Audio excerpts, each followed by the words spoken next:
Pagi ini tema adalah bahwa ketika kita melekat kepada Tuhan, maka doa kita sangat berkuasa. Amin.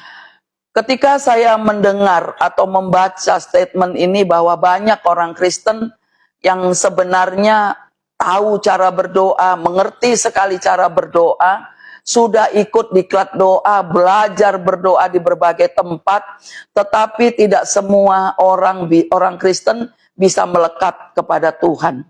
Padahal kuasa doa ini bukan terletak pada indahnya kata-kata, ya, melainkan hubungan yang hidup dengan Kristus. Di dalam Yakobus 5 ayat 16b, firman Tuhan berkata, doa orang benar bila dengan yakin didoakan sangat besar kuasanya. Doa orang benar bila dengan yakin didoakan sangat besar kuasanya. Dari kemarin kita berbicara tentang kebenaran, saudara, dan pagi ini juga kita ikut terus, kita mengalir bersama dengan Tuhan, apa yang Dia inginkan, apa yang Dia harapkan bagi kita, tentu kita akan terus kerjakan. Doa orang benar menggoncang bumi, itu prinsip saya. Jikalau kita ini orang benar, maka berdasarkan ayat ini, doa-doa kita itu bisa menggoncang bumi dan membuka surga, karena Tuhan bekerja melalui hati. Ya, Tuhan bekerja melalui hati, bukan melalui kegiatan kita. Tuhan bekerja bukan karena melihat betapa banyaknya kegiatan kita, betapa kita sudah capek, betapa kita sudah ikut ABC, sudah ikut ini dan itu. Tetapi Tuhan itu bekerja, Dia melihat melalui hati orang percaya.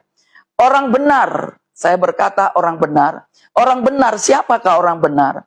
Orang benar adalah orang berdosa yang sudah diampuni, sudah dipulihkan, sudah dibenarkan. Ya. Orang benar adalah mantan orang berdosa, bukan masih hidup dalam dosa. Jadi orang benar itu adalah orang yang sudah diampuni dosanya, sudah dibenarkan oleh darah Yesus, oleh kuasa darah Yesus. Oleh karena itu, orang benar ketika dia dipulihkan, orang benar ketika dia sudah dibenarkan oleh kuasa darah Yesus, maka orang benar ini bisa melekat kepada Yesus. Amin. Nah, kemarin saya kan berbicara kalau kamu tinggal di dalam Yesus dan Yesus tinggal di dalam kamu, mintalah apa saja, maka semuanya akan diberikan kepadamu. Saudara-saudara yang terkasih, ketika kita berbicara tentang kemelekatan, keterhubungan, keintiman dengan Tuhan, itu berbicara tentang ketergantungan penuh hidup kita kepada Dia. Jadi ketika orang berdosa itu diampuni, dibenarkan, kemudian disucikan oleh kuasa darah Yesus, maka dia bisa melekat dengan Tuhan Yesus. Orang yang nggak bisa melekat dengan Tuhan Yesus karena dia masih terus hidup intim dengan dosa. Bukan doa, tapi dosa, dosa. Nah, ketika orang percaya hidup dalam kekudusan, iman dan ketaatan, ini penting. Maka doanya tidak lagi menjadi doa yang lemah. Jadi doa itu penuh kuasa. Kenapa sebagian orang kok berani ya berdoa? Ya, kita melihat anak-anak kecil di Sentul itu ya, di ICC, ketika MDPJ, bagaimana mereka berdoa itu dengan penuh kuasa, penuh hadirat Allah, mereka penuh keberanian berdoa, bukan hanya suaranya, tapi roh mereka itu menyala. Mengapa? Karena mereka melekat. Jadi syarat supaya doamu penuh kuasa, pertama kamu harus orang benar dan kamu harus melekat. Yohanes 15 ayat 5, akulah pokok anggur dan kamulah ranting-rantingnya. Barang siapa tinggal di dalam aku dan aku di dalam dia, dia berbuah banyak. Sebab di luar aku kamu tidak dapat berbuat apa-apa. Sama seperti ranting yang gak melekat kepada pohon, itu ranting lama-lama kering, lepas, jatuh, dan terbuang. Orang Kristen hati-hati Ketika kita nggak melekat dengan Yesus, ketika kita nggak selalu intim dengan firman, kita dengan perlahan-lahan tapi pasti itu semua akan membusuk. Kelihatannya memang kita masih beribadah, tapi perhatikan perbedaan orang yang melekat dengan Tuhan. Seperti ranting pohon itu, perbedaannya sangat besar. Perbedaan orang yang melekat dengan Tuhan dengan orang yang sekedar melakukan kegiatan, itu sangat besar. Orang yang melekat dengan Tuhan, hidupnya lurus. Hidupnya penuh kuasa. Tapi perhatikan kalau hanya sekedar, semua sekedar, ya memang dia lakukan, semua dia kerjakan. Tetapi ingat, kehidupannya lama-kelamaan menjadi layu dan gak ada kuasa yang keluar dari dirinya. Dia cuma jadi orang Kristen biasa saja. Orang Kristen yang gampang kompromi, orang Kristen yang gampang jatuh dalam dosa. Ya, akhir-akhir ini banyak sekali ya kita malu. Bahkan dikatakan, oh pendeta kok seperti ini, pendeta kok seperti itu, tanpa dilihat. Jadi bagi orang dunia, semua orang yang punya kegiatan kerohanian, yang aktif, mungkin punya rumah doa gitu, ketika dia jatuh dalam dosa, dia orang pikir itu pendeta. Ya, boleh saja pendeta, tapi perhatikan, kemelekatan kita dengan Tuhan, itu sangat penting, amin. Nah, mengapa kita harus melekat? Karena ketika kita melekat dengan Tuhan, ada kuasa supranatural. Ini penting ya, seperti kehidupan Elia. Kita tahu teman-teman, Elia itu kehidupan doanya seperti apa. Bahkan kalau dia berdoa itu membungkuk sampai menaruh kepalanya di sela-sela kedua pahanya. Ya, dia betul-betul sampai seperti apa ya, merendahkan diri ya, berharap. Jadi dari ekspresi seseorang yang sedang berdoa, kita tahu posisi hatinya ada di mana. Jadi ketika kita melekat kepada Tuhan, maka ada kuasa yang supranatural mengalir dari kehidupan kita selama ini. Jadi melekat itu bukan berarti di sana ada doa, di sini ada ini doa, ikut doa sana. Ya ada hamba Tuhan datang, ada hamba Tuhan ini, ditumpang tangan, tiap hari ditumpang tangan. Tapi pada saat ibadah sama aja, nggak ada apinya, nggak ada kekuatannya, biasa-biasa aja. Ya nggak ada sesuatu yang bisa dilihat dari hidupnya. Dia cuma begitu-begitu saja, nggak jadi berkat. Nah mengapa? Karena sebenarnya yang dipentingkan bagi seorang supaya rohnya menyala, itu melekat dengan Tuhan. Amin. Doa yang lahir dari iman sanggup menghancurkan ketakutan, memulihkan keluarga, membuka jalan yang tertutup, mengalahkan kuasa gelap, menyembuhkan yang sakit, mengubah keadaan yang mustahil menjadi mungkin. Matius 19 ayat 26. Mari kita perhatikan ayat ini. Matius 19 ayat 26, ini Yesus sendiri yang ngomong. Yesus memandang mereka dan berkata, bagi manusia hal ini tidak mungkin. Tetapi bagi Allah segala sesuatu mungkin. Seringkali kita berpikir ketika kita berdoa itu ada keraguan-raguan. Jadi ingat gini, waktu kita melekat itu, karena kita kan bukan hanya sekedar tahu firman ya. Banyak kan orang tahu firman, paham firman, hafal firman Tuhan. Masalahnya bukan seberapa tahu kamu firman Tuhan. Bukan seberapa hafal kamu firman Tuhan, tapi seberapa melekatnya kamu dengan firman itu sehingga kamu melakukannya. Maka stepnya ada. Ya, pertama itu menghancurkan ketakutan. Ya, doa orang benar itu menghancurkan ketakutan. Ya, saya mengalami sendiri ya. Bagaimana saya takut ketinggian, tapi ketika saya terus melekat dengan Tuhan, maka ketakutan itu hancur, memulihkan keluarga, buka jalan yang tertutup, mengalahkan kuasa kegelapan, menyembuhkan sakit penyakit, semua yang mustahil menjadi mungkin. Yesus bilang gini, bagi manusia, bagi kamu memang mustahil, tetapi bagi Allah segala sesuatu mungkin. Amin. Jadi kalau saya itu bilang begini, kemarin itu hari Selasa kita pegang ayat firman Tuhan ya, bukalah pintu kebenaran supaya aku masuk di dalamnya dan mengucap syukur. Supaya apa? Supaya semua yang kita harapkan bagi Tuhan adalah mungkin. Nah, seringkali nggak sedikit ya, nggak sedikit orang Kristen itu doa-doanya kayak nyangkut di tembok, betul ya? Sepertinya udah ada sungguh-sungguh, udah gimana gitu. Tapi kok cuma nyangkut di tembok gitu ya. Kadangkala udah berbahasa roh, sudah seperti apa itu berdoa. Tapi di satu sisi kita melihat ada orang-orang yang berdoa dengan sederhana begitu ya. Tetapi kok ada kuasanya, ya kan?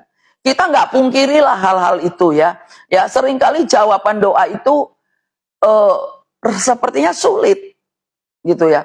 Ya sulitnya bukan karena kita nggak sabar nunggu, tapi kita bisa rasakan. Dengar loh, orang-orang berdoa sebenarnya sadar betul, dia tahu betul doanya itu enggak berkuasa, doanya itu enggak alami terobosan, doanya itu cuma kayak nyangkut di plafon gitu.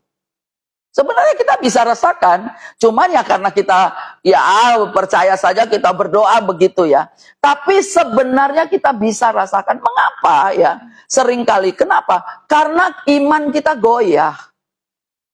Banyak orang percaya Yesus tapi tidak percaya Yesus sanggup lakukan segala perkara. Banyak orang percaya Tuhan bahwa Tuhan itu melihat, tapi tidak semua orang takut berbuat dosa. Banyak orang kan gini, percaya Tuhan, percaya ya. Kalau kita lihat ya di kejadian-kejadian itu, sering kali kita melihat begini kan, ketika dia ngalami sesuatu, oh Tuhan tolong Tuhan, saya elo walangi, itu kan dia percaya betul. Yeah. Tapi itu ketika dia kepepet, ya kan.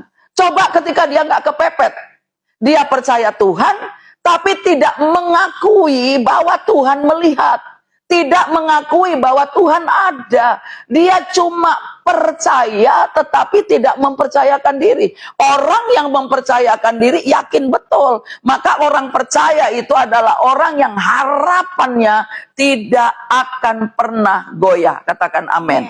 Orang percaya itu harapannya nggak pernah goyah, nggak mudah menyerah, nggak letih lesu. Percaya kepada janji Tuhan daripada kepada dunia ini. Dunia ini menipu kawan. Ya, kita udah lihat betul sama-sama kan. Ya, dunia menipu ya kan.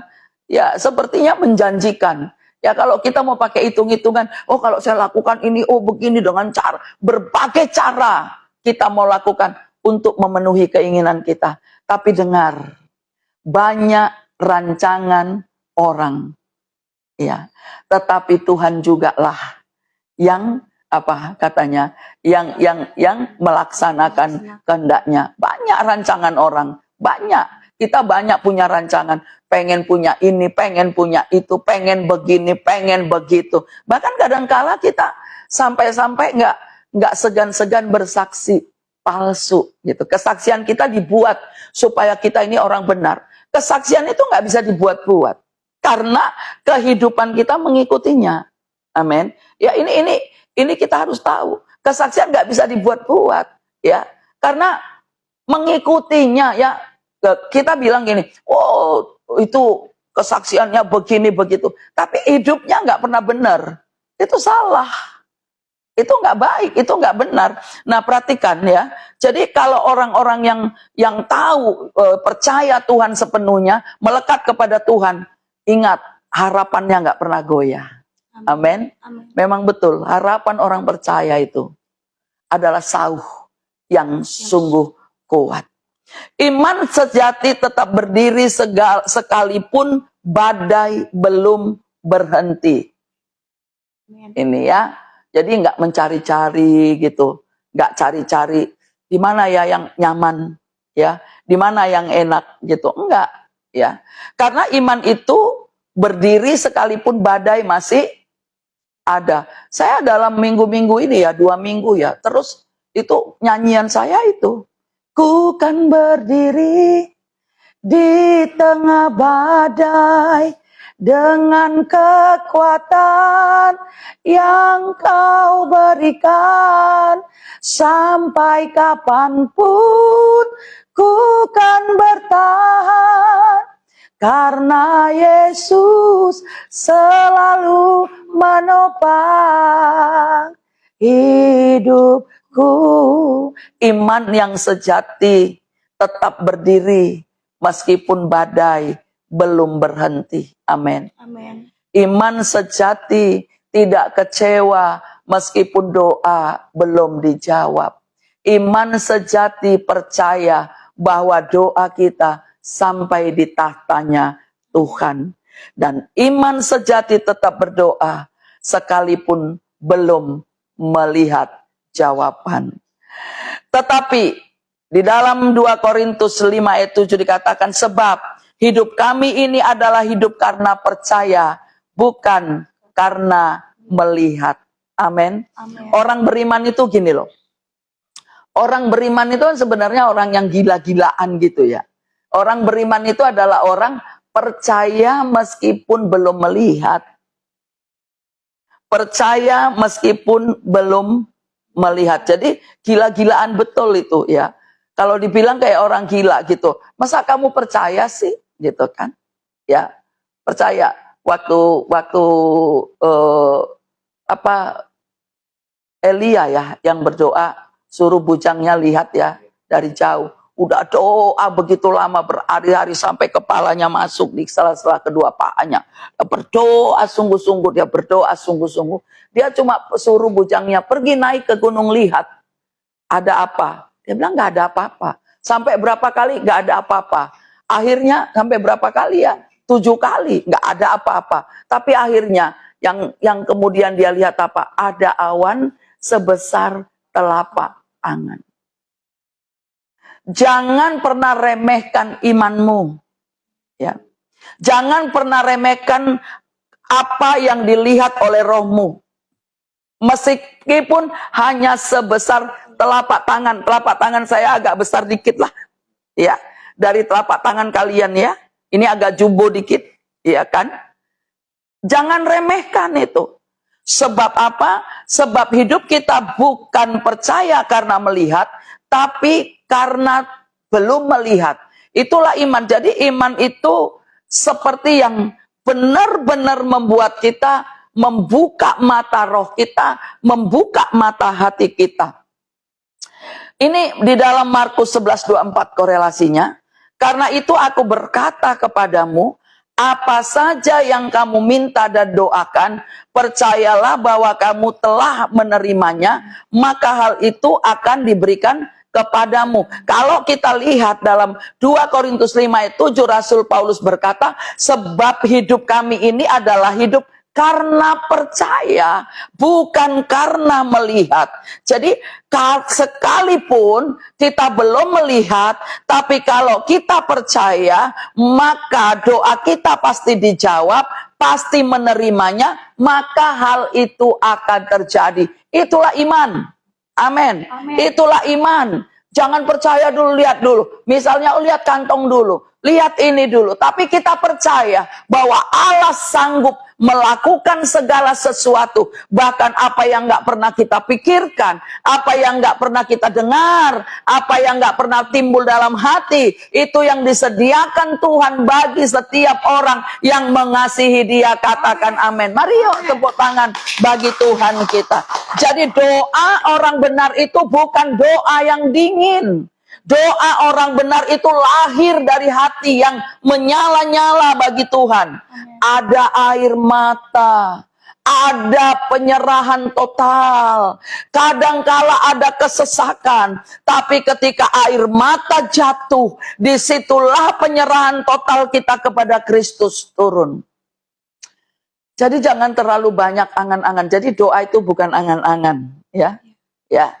Doa bukan angan-angan, tapi doa itu adalah firman yang kita ucapkan. Janji Tuhan yang kita ucapkan. Tuhan berkata begini, aku akan membuka bagimu jalan di padang gurun, dan memberikan mata air di padang belantara, dan akan menjadikan padang gurun kebun buah-buahan. Itu yang harus didoakan. Karena kalau kita berdoa sesuai dengan firman Tuhan, bukan sesuai dengan keinginan kita. Itu sebabnya dikatakan ketika kita tinggal di dalam Kristus dan Kristus tinggal di dalam kita, mintalah apa saja, maka semuanya akan terjadi. Karena apa? Karena apa yang kita minta selaras dengan firman Tuhan. Amin, saudaraku. Amin. Pagi ini kita berbicara tentang doa ini. Karena banyak sekali orang suka memang berdoa, tetapi tidak hidup dalam kebenaran. Itu sia-sia. Ketika lutut kita ditekuk di hadapan Tuhan, saudara, orang-orang berdoa itu adalah orang-orang yang sederhana. Orang-orang yang suka berdoa itu adalah orang-orang yang memang ngandelin Tuhan. Nggak kelihatan, sepertinya biasa saja. Kadangkala sepertinya kayak nggak ada apa-apanya. Tapi ketika lututmu kau tekuk di hadapan Tuhan, ingat, surga bergerak. Perhatikan baik-baik, lutut ditekuk, surga bergerak. Sama-sama kita katakan 2, 3 ya. Lutut ditekuk, surga bergerak. Ketika orang percaya berseru dengan sungguh-sungguh, kuasa Allah bekerja secara dahsyat. Yuk sekali lagi kita katakan lutut ditekuk, surga bergerak. Amin. Jadi jangan lupa seringlah bertekuk lutut di hadapan Tuhan. Yesus, dalam namamu ku berteluh. Yesus, dalam namamu ku berteluh. Yesus, dalam namamu ku berteluh dan mengaku Kaulah Tuhan. Sekali lagi. Yesus, dalam namamu ku berteluh. Yesus, dalam namamu ku berteluh. Yesus, dalam namamu ku berteluh dan mengaku Kaulah Tuhan.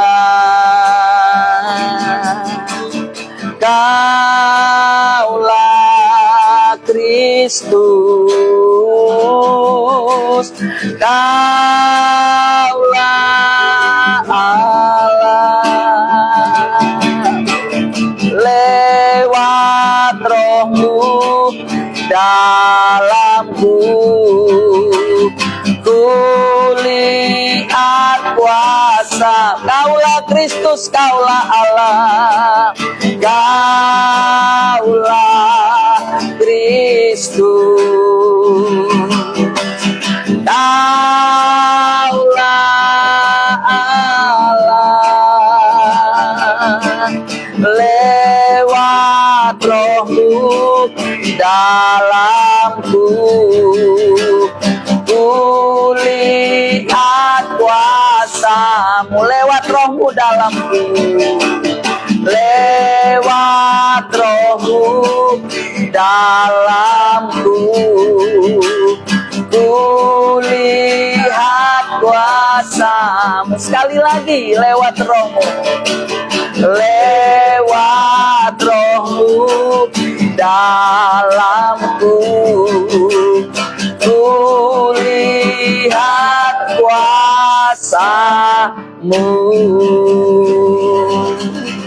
Ketika lutut ditekuk di hadapan Tuhan, surga bergerak. Itulah imannya orang percaya, sama seperti Elia. Elia manusia biasa seperti kita, tetapi ketika ia berdoa, langit tertutup dan terbuka kembali oleh kuasa. Yakobus 5 ayat 17. Elia adalah manusia biasa sama seperti Juliana, sama seperti Rini, sama seperti Rita, sama seperti Maskur, sama seperti si Ridiani.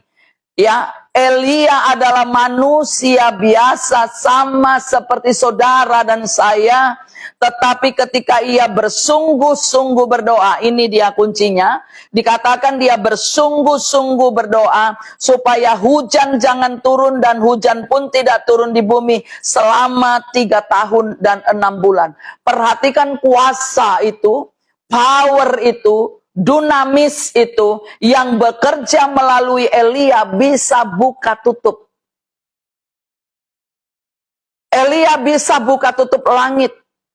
Kalau dia bilang tertutup, hujan gak boleh turun selama 3,5 tahun, maka tertutup. Tapi ketika dia mulai berdoa kembali dan dia berkata langit terbuka, hujan turun, maka hujan pun turun, tumbuh-tumbuhan tumbuh kembali, kekeringan dibasahi, dan hadirat Allah begitu kuat.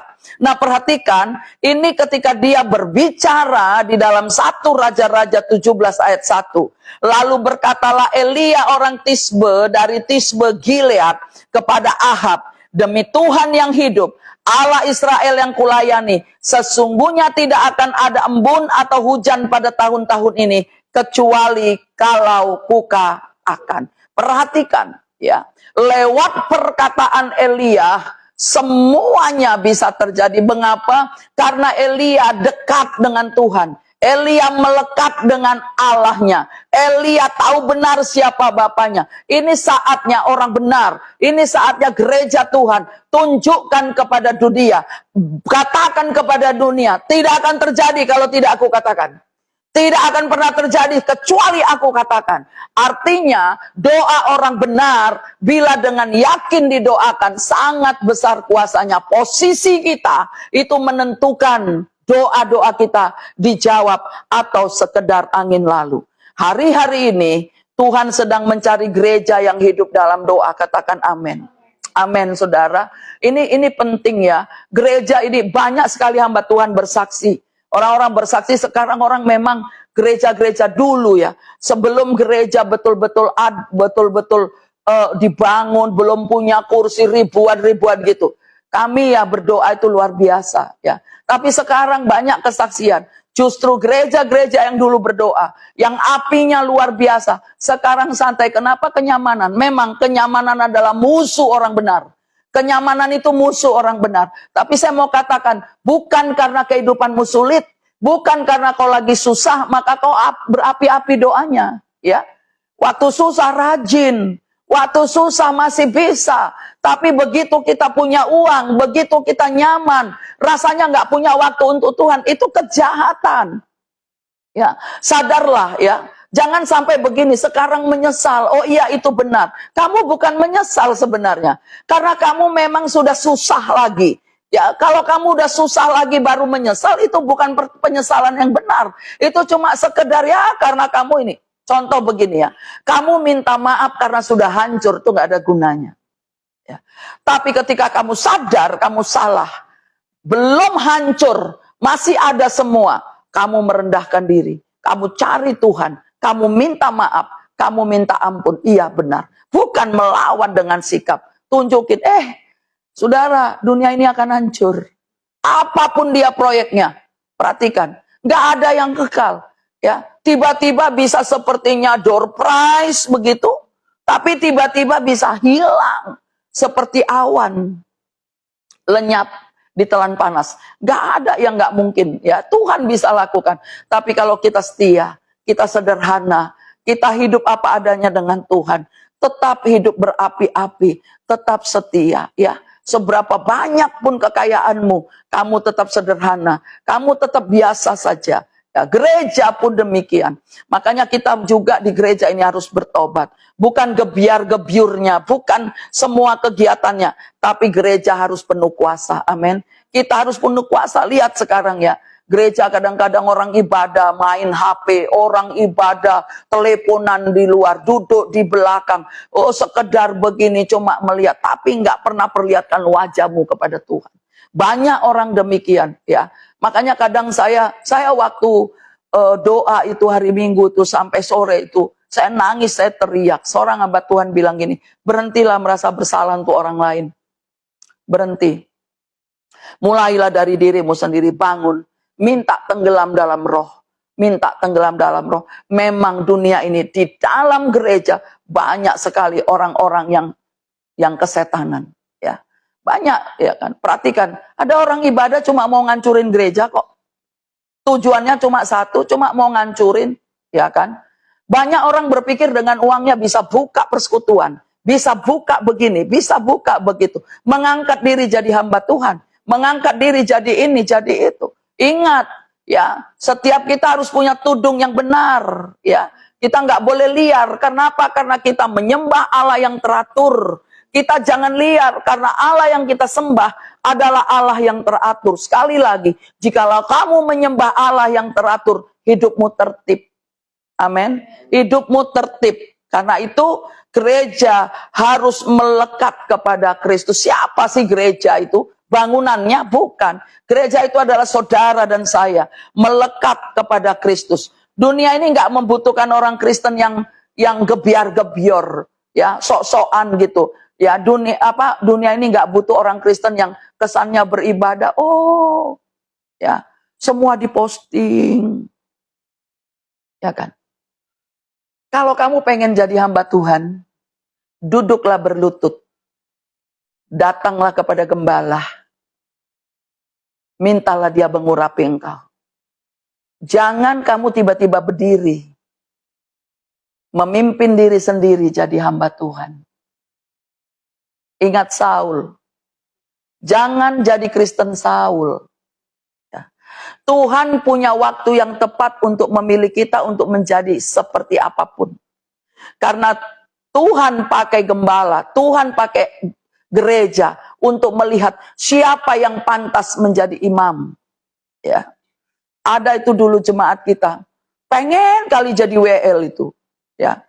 Pengen sampai datang. Tapi Bapak bilang kamu bukan di situ letaknya. Bukan.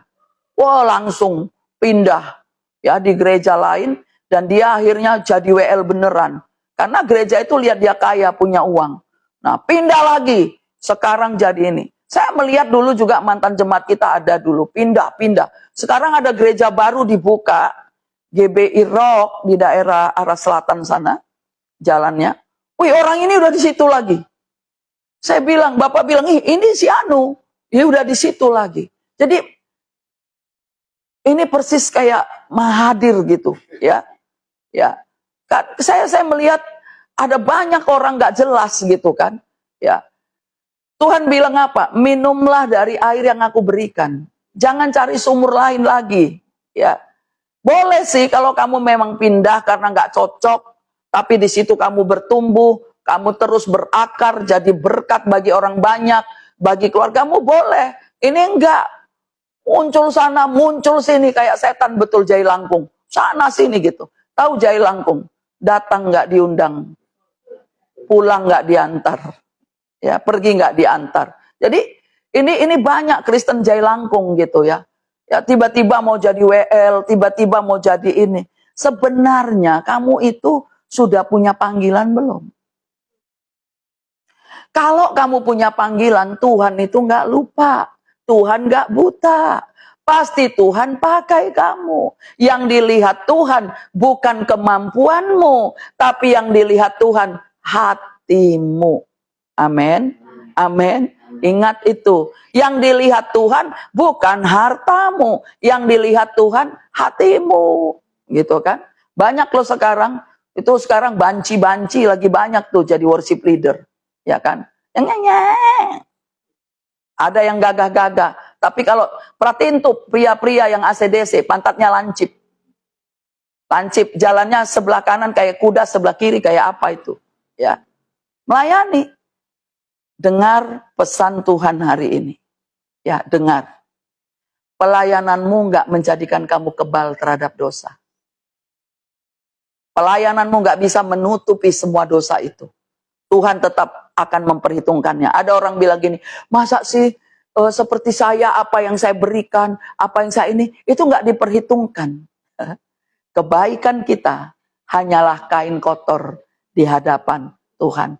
Hidup tanpa kebenaran, pelayanan tanpa kebenaran, pelayanan tanpa kekudusan, semua itu sia-sia.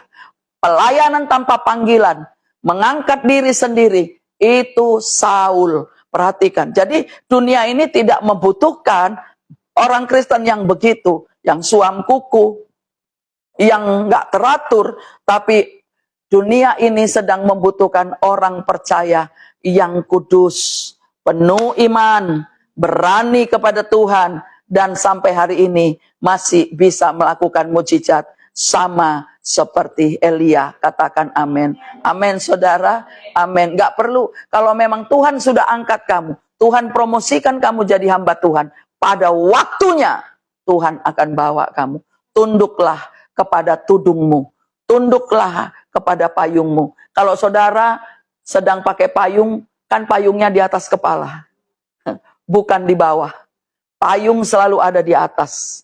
Perhatikan saudara, tunduklah kepada tudung dan kepada payungmu. Jangan lelah berdoa, jangan berhenti percaya, tetaplah melekat kepada Yesus, melekat supaya doa-doamu memiliki kuasa. Yang terakhir, 1 Tesalonika 5 ayat 17 berkata, tetaplah berdoa.